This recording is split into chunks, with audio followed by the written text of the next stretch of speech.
No se permite reproducción del video y audio. Derechos reservados del autor. Copyright, Melmerel, 2019.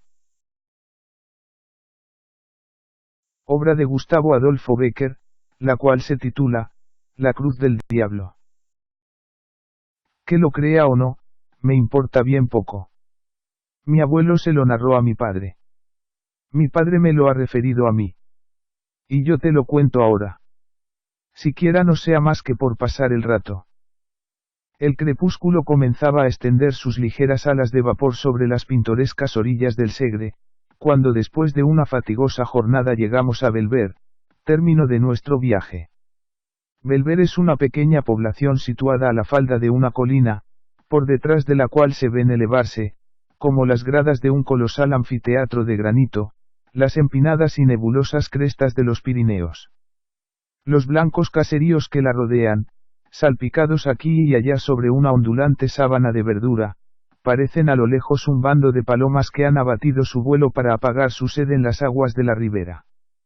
Una pelada roca, a cuyos pies tuercen estas su curso, y sobre cuya cima se notan aún remotos vestigios de construcción, señala la antigua línea divisoria entre el condado de Urgel y el más importante de sus feudos.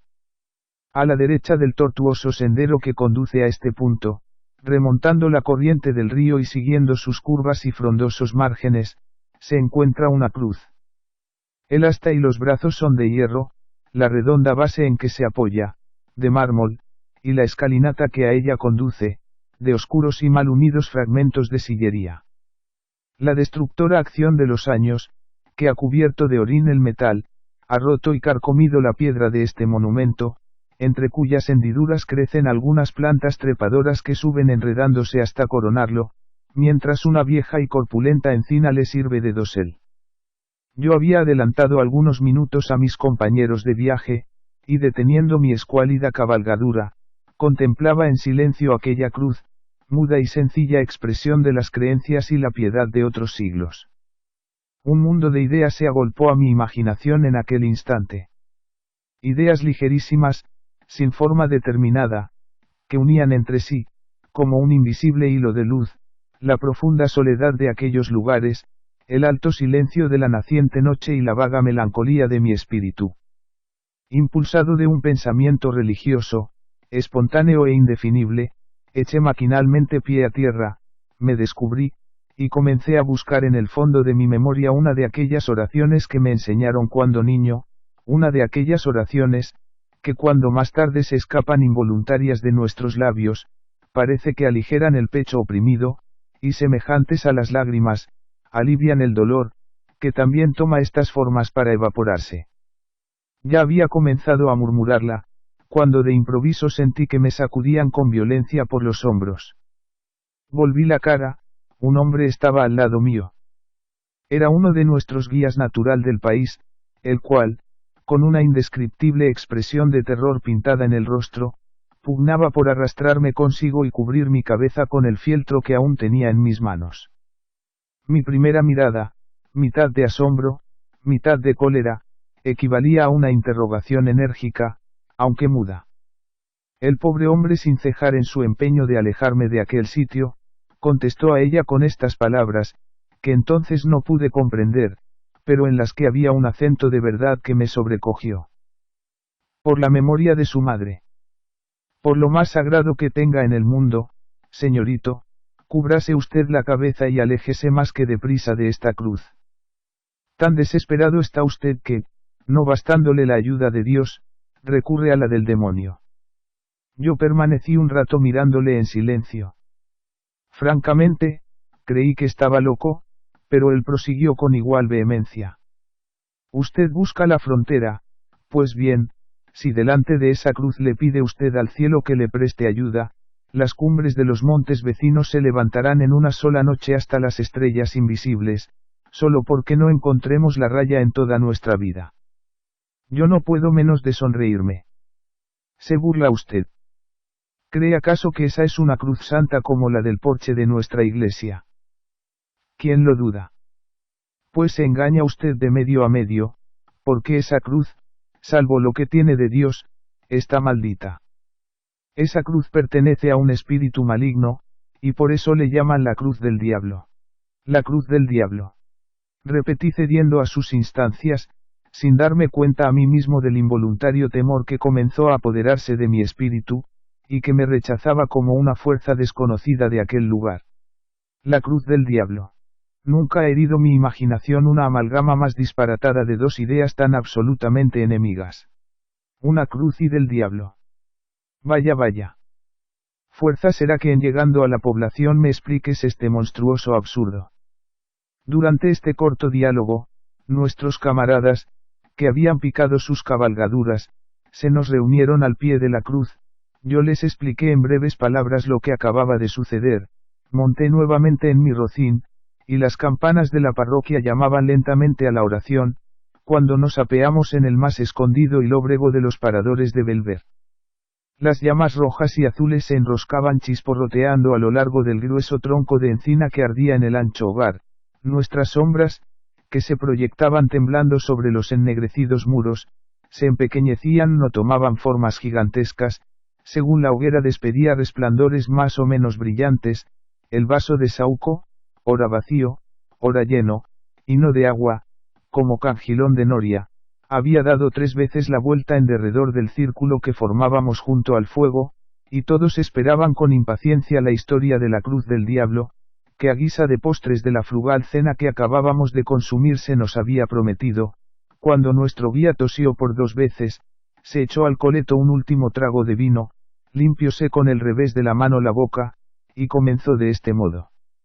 Hace mucho tiempo, yo no sé cuánto, pero los moros ocupaban aún la mayor parte de España, se llamaban condes nuestros reyes, y las villas y aldeas pertenecían en feudo a ciertos señores, que a su vez prestaban homenaje a otros más poderosos, cuando acaeció lo que voy a referir a ustedes. Concluida esta breve introducción histórica, el héroe de la fiesta guardó silencio durante algunos segundos como para coordinar sus recuerdos, y prosiguió así. Pues es el caso que, en aquel tiempo remoto, esta villa y algunas otras formaban parte del patrimonio de un noble varón, cuyo castillo señorial se levantó por muchos siglos sobre la cresta de un peñasco que baña el Segre, del cual toma su nombre. Aún testifican la verdad de mi relación algunas informes ruinas que, cubiertas de jaramago y musgo, se alcanzan a ver sobre su cumbre desde el camino que conduce a este pueblo.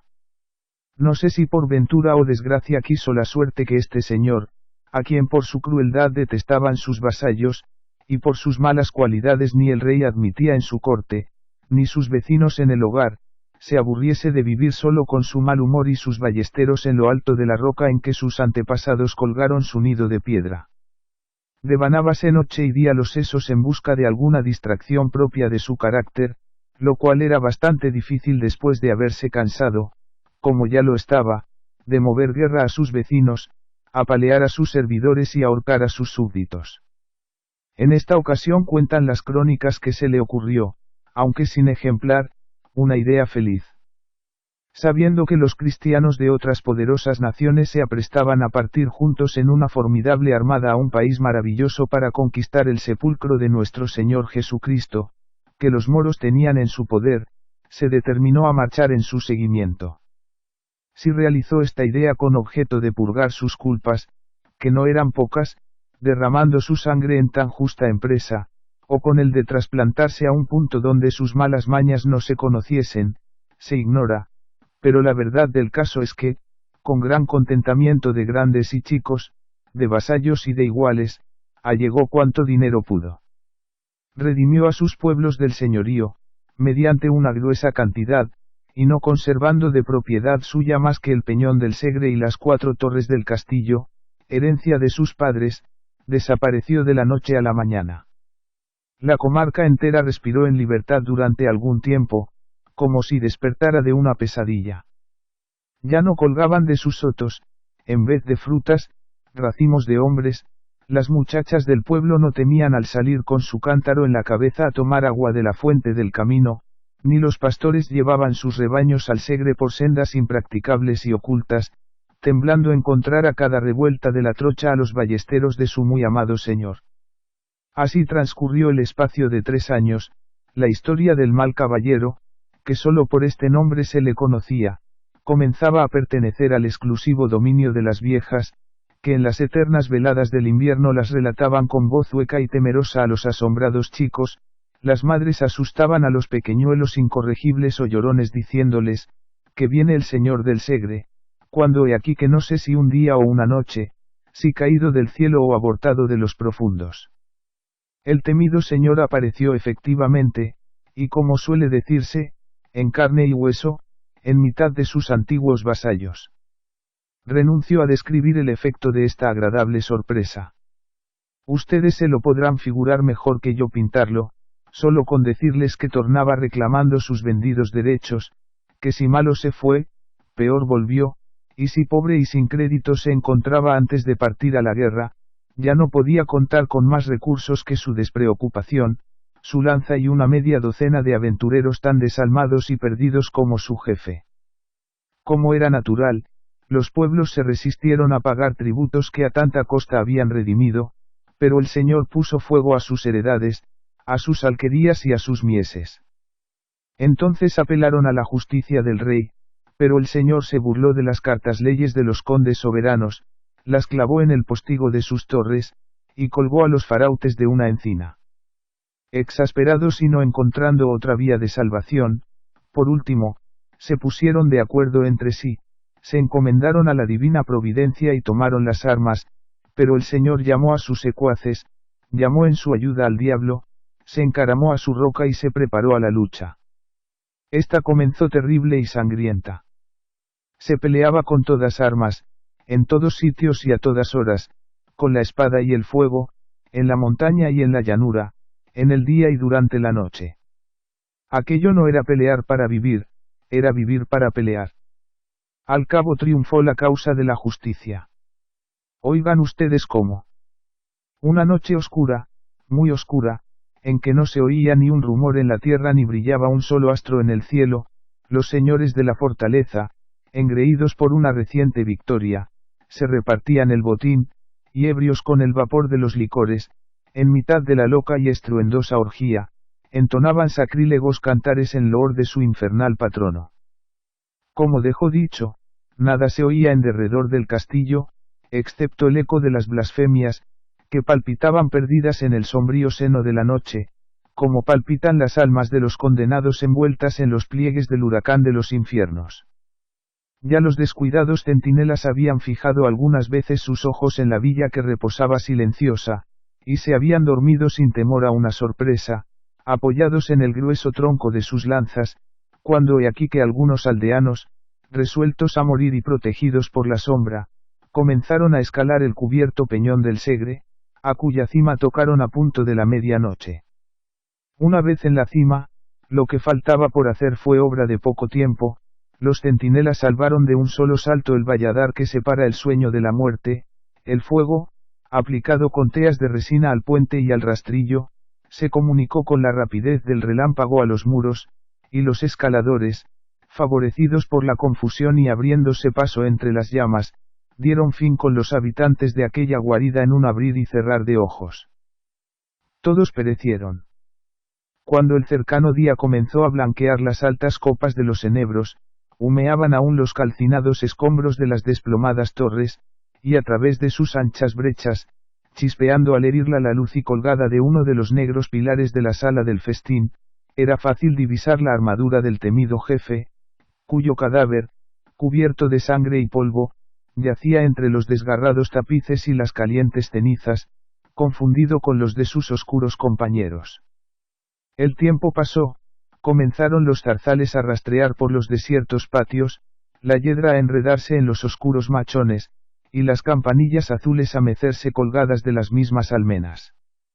Los desiguales soplos de la brisa, el graznido de las aves nocturnas y el rumor de los reptiles, que se deslizaban entre las altas hierbas, turbaban solo de vez en cuando el silencio de muerte de aquel lugar maldecido. Los insepultos huesos de sus antiguos moradores blanqueaban el rayo de la luna, y aún podía verse el haz de armas del señor del Segre, colgado del negro pilar de la sala del festín. Nadie osaba tocarle, pero corrían mil fábulas acerca de aquel objeto, causa incesante de hablillas y terrores para los que le miraban llamear durante el día, herido por la luz del sol, o creían percibir en las altas horas de la noche el metálico son de sus piezas, que chocaban entre sí cuando las movía el viento, con un gemido prolongado y triste. A pesar de todos los cuentos que a propósito de la armadura se fraguaron, y que en voz baja se repetían unos a otros los habitantes de los alrededores, no pasaban de cuentos, y el único más positivo que de ellos resultó, se redujo entonces a una dosis de miedo más que regular, que cada uno de por sí se esforzaba en disimular lo posible, haciendo, como decirse suele, de tripas corazón. Si de aquí no hubiera pasado la cosa, nada se habría perdido. Pero el diablo, que a lo que parece no se encontraba satisfecho de su obra, sin duda con el permiso de Dios y a fin de hacer purgar a la comarca algunas culpas, volvió a tomar cartas en el asunto. Desde este momento las fábulas, que hasta aquella época no pasaron de un rumor vago y sin viso alguno de verosimilitud, comenzaron a tomar consistencia y a hacerse de día en día más probables. En efecto, hacía algunas noches que todo el pueblo había podido observar un extraño fenómeno. Entre las sombras, a lo lejos, ya subiendo las retorcidas cuestas del Peñón del Segre, ya vagando entre las ruinas del castillo, ya cerniéndose al parecer en los aires, se veían correr, cruzarse, esconderse y tornar a aparecer para alejarse en distintas direcciones, unas luces misteriosas y fantásticas, cuya procedencia nadie sabía explicar. Esto se repitió por 3 o 4 noches durante el intervalo de un mes, y los confusos aldeanos esperaban inquietos el resultado de aquellos conciliábulos, que ciertamente no se hizo aguardar mucho, cuando 3 o 4 alquerías incendiadas, varias reses desaparecidas y los cadáveres de algunos caminantes despeñados en los precipicios, pusieron en alarma a todo el territorio en 10 leguas a la redonda. Ya no quedó duda alguna. Una banda de malhechores se albergaba en los subterráneos del castillo. Estos, que solo se presentaban al principio muy de tarde en tarde y en determinados puntos del bosque que aún en el día se dilata a lo largo de la ribera, concluyeron por ocupar casi todos los desfiladeros de las montañas, emboscarse en los caminos, saquear los valles y descender como un torrente a la llanura, donde a este quiero, a este no quiero, no dejaban títere con cabeza. Los asesinatos se multiplicaban, las muchachas desaparecían, y los niños eran arrancados de las cunas a pesar de los lamentos de sus madres, para servirlos en diabólicos festines, en que, según la creencia general, los vasos sagrados sustraídos de las profanadas iglesias servían de copas. El terror llegó a apoderarse de los ánimos en un grado tal, que al toque de oraciones nadie se aventuraba a salir de su casa, en la que no siempre se creían seguros de los bandidos del Peñón. ¿Mas quiénes eran estos? ¿De dónde habían venido? ¿Cuál era el nombre de su misterioso jefe? He aquí el enigma que todos querían explicar y que nadie podía resolver hasta entonces, aunque se observase desde luego que la armadura del señor feudal había desaparecido del sitio que antes ocupara, y posteriormente varios labradores hubiesen afirmado que el capitán de aquella desalmada gavilla, marchaba a su frente cubierto con una que, de no ser la misma, se le asemejaba en un todo. Cuanto queda repetido, si se le despoja de esa parte de fantasía con que el miedo abulta y completa sus creaciones favoritas, nada tiene en sí de sobrenatural y extraño. ¿Qué cosa más corriente en unos bandidos que las ferocidades con que éstos se distinguían, ni más natural que el apoderarse su jefe de las abandonadas armas del señor del Segre? Sin embargo, algunas revelaciones hechas antes de morir por uno de sus secuaces, prisionero en las últimas refriegas, acabaron de colmar la medida, preocupando el ánimo de los más incrédulos. Poco más o menos, el contenido de su confusión fue este. Yo, dijo, pertenezco a una noble familia. Los extravíos de mi juventud, mis locas prodigalidades y mis crímenes por último, atrajeron sobre mi cabeza la cólera de mis deudos y la maldición de mi padre, que me desheredó al expirar. Hallándome solo y sin recursos de ninguna especie, el diablo sin duda debió sugerirme la idea de reunir algunos jóvenes que se encontraban en una situación idéntica a la mía, los cuales seducidos con la promesa de un porvenir de disipación, libertad y abundancia, no vacilaron un instante en suscribir a mis designios. Estos se reducían a formar una banda de jóvenes de buen humor, despreocupados y poco temerosos del peligro, que desde allí en adelante vivirían alegremente del producto de su valor y a costa del país, hasta tanto que Dios se sirviera disponer de cada uno de ellos conforme a su voluntad, según hoy a mí me sucede. Con este objeto señalamos esta comarca para teatro de nuestras expediciones futuras, y escogimos como punto el más a propósito para nuestras reuniones el abandonado castillo del Segre, lugar seguro no tanto por su posición fuerte y ventajosa, como por hallarse defendido contra el vulgo por las supersticiones y el miedo. Congregados una noche bajo sus ruinosas arcadas, alrededor de una hoguera que iluminaba con su rojizo resplandor las desiertas galerías, trabóse una acalorada disputa sobre cuál de nosotros había de ser elegido jefe. Cada uno alegó sus méritos, yo expuse mis derechos, ya los unos murmuraban entre sí con ojeadas amenazadoras, ya los otros, con voces descompuestas por la embriaguez, habían puesto la mano sobre el pomo de sus puñales para dirimir la cuestión, cuando de repente oímos un extraño crujir de armas, acompañado de pisadas huecas y sonantes, que de cada vez se hacían más distintas. Todos arrojamos a nuestro alrededor una inquieta mirada de desconfianza, nos pusimos de pie y desnudamos nuestros aceros, determinados a vender caras las vidas, pero no pudimos por menos de permanecer inmóviles al ver adelantarse con paso firme e igual un hombre de elevada estatura, completamente armado de la cabeza al pie, y cubierto el rostro con la visera del casco, el cual, desnudando su montante, que dos hombres podrían apenas manejar, y poniéndole sobre uno de los carcomidos fragmentos de las rotas arcadas, exclamó con voz hueca y profunda, semejante al rumor de una caída de aguas subterráneas. Si alguno de vosotros se atreve a ser el primero mientras yo habite en el castillo del Segre, que tome esa espada, signo del poder. Todos guardamos silencio, hasta que, transcurrido el primer momento de estupor, le proclamamos a grandes voces nuestro capitán, ofreciéndole una copa de nuestro vino, la cual rehusó por señas, acaso por no descubrir la faz, que en vano procuramos distinguir a través de las rejillas de hierro que la ocultaban a nuestros ojos.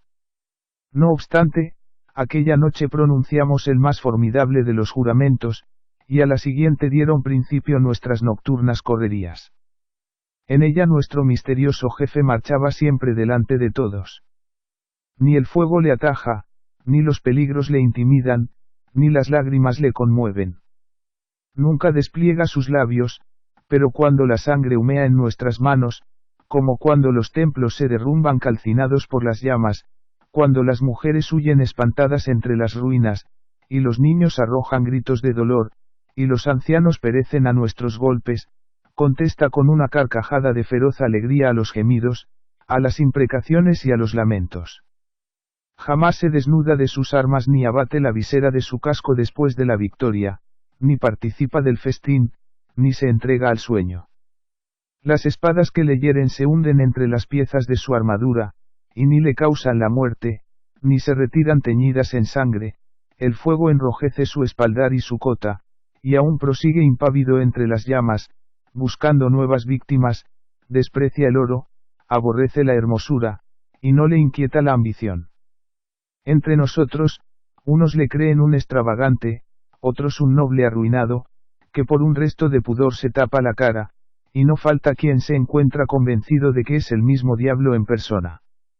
El autor de esas revelaciones murió con la sonrisa de la mofa en los labios y sin arrepentirse de sus culpas, varios de sus iguales le siguieron en diversas épocas al suplicio, pero el temible jefe a quien continuamente se unían nuevos prosélitos, no cesaba en sus desastrosas empresas. Los infelices habitantes de la comarca, cada vez más aburridos y desesperados, no acertaban ya con la determinación que debería tomarse para concluir de un todo con aquel orden de cosas, cada día más insoportable y triste. Inmediato a la villa, y oculto en el fondo de un espeso bosque, vivía a esta sazón, en una pequeña ermita dedicada a San Bartolomé, un santo hombre de costumbres piadosas y ejemplares, a quien el pueblo tuvo siempre en olor de santidad, merced a sus saludables consejos y acertadas predicciones. Este venerable ermitaño, a cuya prudencia y proverbial sabiduría encomendaron los vecinos de Belver la resolución de este difícil problema, después de implorar la misericordia divina por medio de su santo patrono, que, como ustedes no ignoran, conoce al diablo muy de cerca y en más de una ocasión le ha atado bien corto, les aconsejó que se emboscasen durante la noche al pie del pedregoso camino que sube serpenteando por la roca, en cuya cima se encontraba el castillo, encargándoles al mismo tiempo que, de allí, no hiciesen uso de otras armas para aprender lo que de una maravillosa oración que les hizo aprender de memoria, y con la cual aseguraban las crónicas que San Bartolomé había hecho al diablo su prisionero. Púsose en planta el proyecto, y su resultado excedió a cuantas esperanzas se habían concebido, pues aún no iluminaba el sol del otro día la alta torre de Belver, cuando sus habitantes, reunidos en grupos en la plaza mayor, se contaban unos a otros, con aire de misterio, como aquella noche, fuertemente atado de pies y manos, y a lomos de una poderosa mula, había entrado en la población el famoso capitán de los bandidos del Segre. ¿De qué arte se valieron los acometedores de esta empresa para llevarla a término? Ni nadie se lo acertaba a explicar, ni ellos mismos podían decirlo, pero el hecho era que gracias a la oración del santo o al valor de sus devotos, la cosa había sucedido tal como se refería. Apenas la novedad comenzó a extenderse de boca en boca, y de casa en casa, la multitud se lanzó a las calles con ruidosa algazara, y corrió a reunirse a las puertas de la prisión. La campana de la parroquia llamó a concejo, y los vecinos más respetables se juntaron en capítulo, y todos aguardaban ansiosos la hora en que el reo había de comparecer ante sus improvisados jueces. Estos, que se encontraban autorizados por los condes de Urgel para administrarse por sí mismos, pronta y severa justicia sobre aquellos malhechores, deliberaron un momento, pasado el cual, mandaron comparecer al delincuente a fin de notificarle su sentencia. Como dejó dicho, así en la plaza mayor, como en las calles por donde el prisionero debía atravesar para dirigirse al punto en que sus jueces se encontraban, la impaciente multitud hervía como un apiñado enjambre de abejas. Especialmente en la puerta de la cárcel, la conmoción popular tomaba cada vez mayores proporciones, ya los animados diálogos, los sordos murmullos y los amenazadores gritos comenzaban a poner en cuidado a sus guardas, cuando afortunadamente llegó la orden de sacar al reo. Al aparecer este bajo el macizo arco de la portada de su prisión, completamente vestido de todas armas y cubierto el rostro por la visera, un sordo y prolongado murmullo de admiración y de sorpresa se elevó de entre las compactas masas del pueblo, que se abrían con dificultad para dejarle paso. Todos habían reconocido en aquella armadura la del señor del Segre, aquella armadura, objeto de las más sombrías tradiciones, mientras se la vio suspendida de los arruinados muros de la fortaleza maldita. Las armas eran aquellas, no cabía duda alguna, todos habían visto flotar el negro penacho de su cimera en los combates, que en un tiempo trabaran contra su señor, todos le habían visto agitarse al soplo de la brisa del crepúsculo, a par de la yedra del calcinado pilar en que quedaron colgadas a la muerte de su dueño. Mas ¿quién podría ser el desconocido personaje que entonces las llevaba? Pronto iba a saberse, al menos así se creía. Los sucesos dirán cómo esta esperanza quedó frustrada, a la manera de otras muchas, y porque de este solemne acto de justicia, del que debía guardarse el completo esclarecimiento de la verdad, resultaron nuevas y más inexplicables confusiones. El misterioso bandido penetró al fin en la sala del concejo, y un silencio profundo sucedió a los rumores que se elevaran de entre los circunstantes, al oír resonar bajo las altas bóvedas de aquel recinto el metático son de sus acicates de oro. Uno de los que componían el tribunal, con voz lenta e insegura, le preguntó su nombre, y todos prestaron el oído con ansiedad para no perder una sola palabra de su respuesta, pero el guerrero se limitó a encoger sus hombros ligeramente, con un aire de desprecio e insulto que no pudo menos de irritar a sus jueces, los que se miraron entre sí sorprendidos. 3 veces volvió a repetirle la pregunta, y otras tantas obtuvo semejante o parecida contestación. Que se levante la visera. Que se descubra. Que se descubra. Comenzaron a gritar los vecinos de la villa presentes al acto. Que se descubra. Veremos si se atreve entonces a insultarnos con su desdén, como ahora lo hace protegido por el incógnito. Descubríos, repitió el mismo que anteriormente le dirigiera la palabra.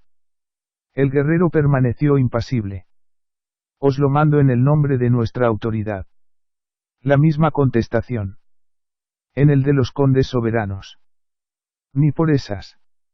La indignación llegó a su colmo, hasta el punto que uno de sus guardas, lanzándose sobre el reo, cuya pertinacia en callar bastaría para apurar la paciencia a un santo, le abrió violentamente la visera.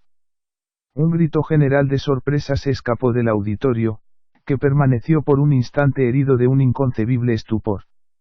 La cosa no era para menos. El casco, cuya férrea visera se veía en parte levantada hasta la frente, en parte caída sobre la brillante gola de acero, estaba vacío, completamente vacío. Cuando pasado ya el primer momento de terror quisieron tocarle, la armadura se estremeció ligeramente y, descomponiéndose en piezas, cayó al suelo con un ruido sordo y extraño. La mayor parte de los espectadores, a la vista del nuevo prodigio, abandonaron tumultuosamente la habitación, y salieron despavoridos a la plaza.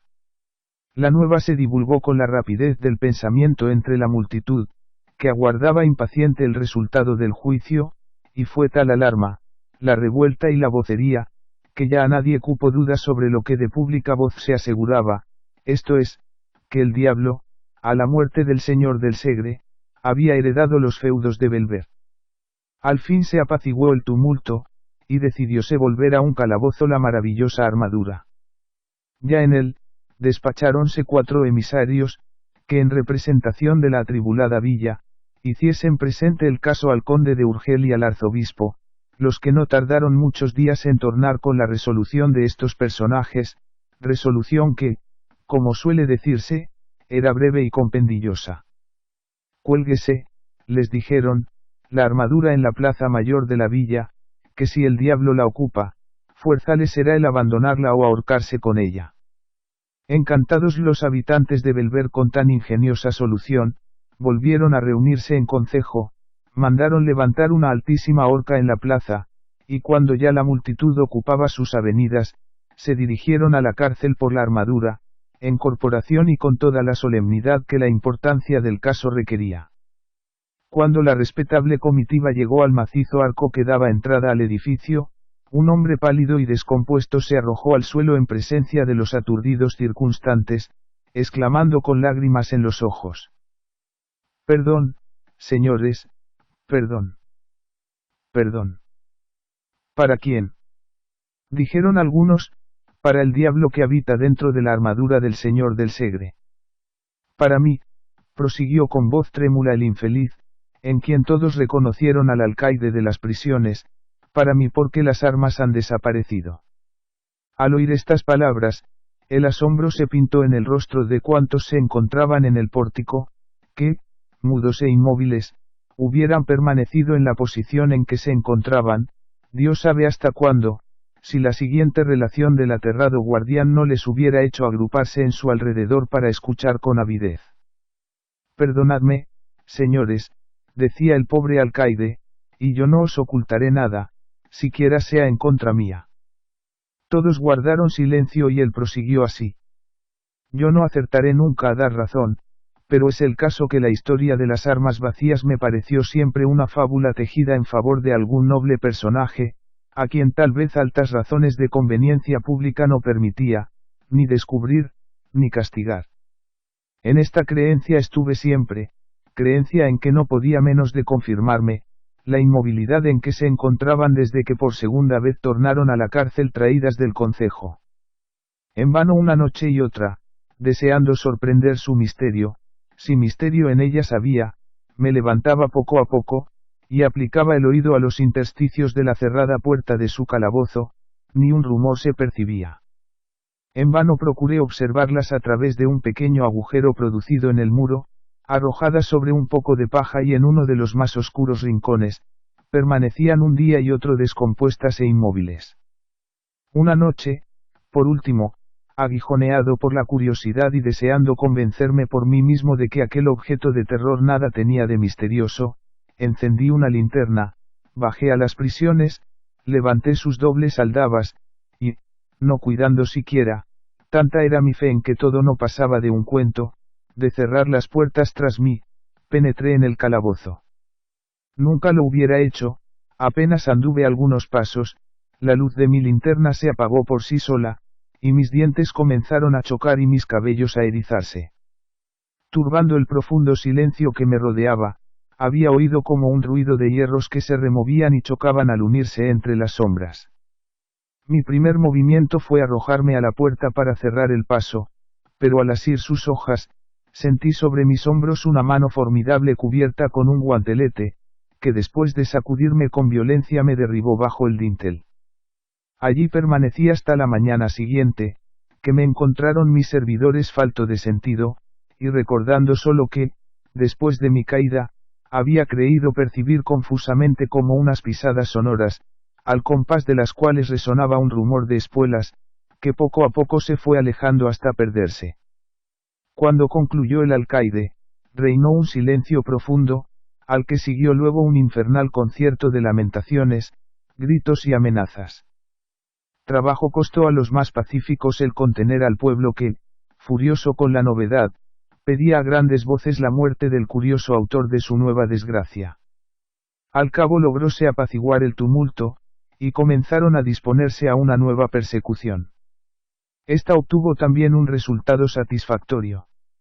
Al cabo de algunos días, la armadura volvió a encontrarse en poder de sus perseguidores. Conocida la fórmula, y mediante la ayuda de San Bartolomé, la cosa no era ya muy difícil. Pero aún quedaba algo por hacer, pues en vano, a fin de sujetarla, la colgaron de una horca, en vano emplearon la más exquisita vigilancia con el objeto de quitarle toda ocasión de escaparse por esos mundos. En cuanto las desunidas armas veían dos dedos de luz, se encajaban, y pian pianito volvían a tomar el trote, y emprender de nuevo sus excursiones por montes y llanos, que era una bendición del cielo. Aquello era el cuento de nunca acabar. En tan angustiosa situación, los vecinos se repartieron entre sí las piezas de la armadura, que acaso por la 100ª vez se encontraba en sus manos, y rogaron al piadoso eremita, que un día los iluminó con sus consejos, decidiera lo que debía hacerse de ella. El santo varón ordenó al pueblo una penitencia general. Se encerró por 3 días en el fondo de la caverna que le servía de asilo, y al cabo de ellos dispuso que se fundiesen las diabólicas armas, y con ellas y algunos sillares del castillo del Segre, se levantase una cruz. La operación se llevó a término, aunque no sin que nuevos y aterradores prodigios, llenasen de pavor el ánimo de los consternados habitantes de Belver. En tanto que las piezas arrojadas a las llamas comenzaban a enrojecerse, largos y profundos gemidos parecían escaparse de la ancha hoguera, de entre cuyos troncos saltaban como si estuvieran vivas, y sintiesen la acción del fuego. Una tromba de chispas rojas, verdes y azules danzaba en la cúspide de sus encendidas lenguas, y se retorcían crujiendo como si una legión de diablos, cabalgando sobre ellas, pugnase por libertar a su señor de aquel tormento. Extraña, horrible fue la operación en tanto que la candente armadura perdía su forma para tomarla de una cruz. Los martillos caían resonando con un espantoso estruendo sobre el yunque, al que 20 trabajadores vigorosos sujetaban las barras del hirviente metal, que palpitaba y gemía al sentir los golpes. Ya se extendían los brazos del signo de nuestra redención, ya comenzaba a formarse la cabecera, cuando la diabólica y encendida masa se retorcía de nuevo, como en una convulsión espantosa, y rodeándose al cuerpo de los desgraciados que pugnaban por desasirse de sus brazos de muerte, se enroscaba en anillas como una culebra o se contraía en zigzag como un relámpago. El constante trabajo, la fe, las oraciones y el agua bendita consiguieron, por último, vencer al espíritu infernal, y la armadura se convirtió en cruz. Esa cruz es la que hoy habéis visto, y a la cual se encuentra sujeto el diablo, que le presta su nombre. Ante ella, ni las jóvenes colocan en el mes de mayo ramilletes de lirios, ni los pastores se descubren al pasar, ni los ancianos se arrodillan, bastando apenas las severas amonestaciones del clero, para que los muchachos no la apedreen. Dios ha cerrado sus oídos a cuantas plegarias se le dirijan en su presencia. En el invierno los lobos se reúnen en manadas junto al enebro que la protege, para lanzarse sobre las reses, los bandidos esperan a su sombra a los caminantes, que entierran a su pie después que los asesinan, y cuando la tempestad se desata, los rayos tuercen su camino para liarse, silbando, al asta de esa cruz y romper los sillares de su pedestal.